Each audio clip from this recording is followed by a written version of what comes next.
Bolivia has a navy. Merchant vessels sail the high seas under the Bolivian flag. The country celebrates March 23rd as the Day of the Sea. In fact, Bolivia has all the trappings of a maritime power, except an actual coastline. Trappings refers to the outward signs, features, or objects associated with a particular situation, oftentimes referring to a social position.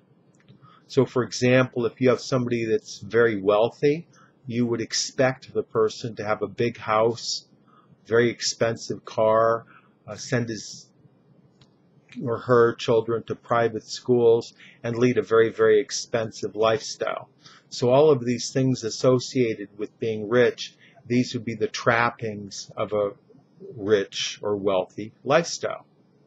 And part of the idea of calling them trappings is the idea that you don't just control your money. In some sense, your money controls you at the same time, which, some people would consider to be a negative, but they'd still take the money anyway. Originally, the idea of trappings being associated with objects rather than being a real trap came from a horse's harness, where they would decorate the harness. So it was a pretty elaborate harness, very pretty harness, but still it trapped the horse. So this harness became associated with the outward signs of being very wealthy or some other pursuit as being similar to the harness on the horse. I recently got a promotion at work, but my boss did not give me a higher title because he doesn't think I deserve it. He also did not give me a higher salary because he doesn't want to pay me. So I have all the responsibilities of being a high-level executive, but none of the trappings, which I find acceptable, but I still don't like it because I really want to be paid what I'm worth. A lot of kids in school, they're looking for high-end professions, such as becoming doctors or lawyers or dentists, and they kind of think that they are out there to try to help people, make the world a better place.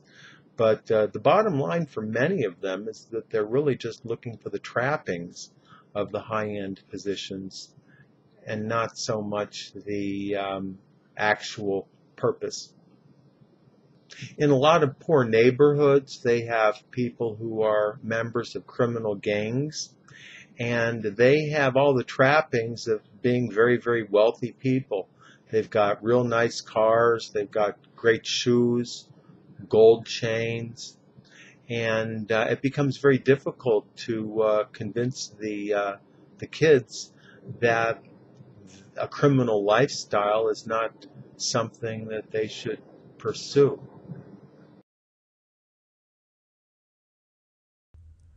The government commissioned 35 musicians to record a song, Beaches of the Future, to drum up international support. To drum up interest refers to attempting to get people to become interested in something, whether it's a product or whether it's a project or any other thing you want people to get interested in. So a typical expression would be, I need to drum up some interest in this new product in order for it to become successful. Or the movie company is trying to drum up interest in its movie. The idea of drum up refers to the olden days where they would actually have somebody with a drum walking down the street, tapping the drum in order to get interest in whatever the person was promoting. Oftentimes they would be followed by a salesperson who would then try to sell people whatever he was trying to sell them. And the only thing that the drum really did was it got people interested enough to listen to the sales pitch. I've been trying to get my company off the ground for the last 3 years, And every time I try to drum up some money to get things moving along, unfortunately, I just haven't been able to get any interest. For quite a number of years after Google got started, believe it or not, the founders actually had difficulty trying to drum up interest from investors in their company. In fact, at some point, they were apparently almost willing to sell off the company for only a couple of $1 million, but the investor wasn't interested enough, so they pursued, and eventually they got financing, and eventually they turned into Google. That's all for today. Tom Taylor is an ESL tutor. He teaches English in the United States and outside, all over the world using Skype. He can be reached at his website, which is ESL-fullsteamahead.com. Click on this link and check out his website and email with questions.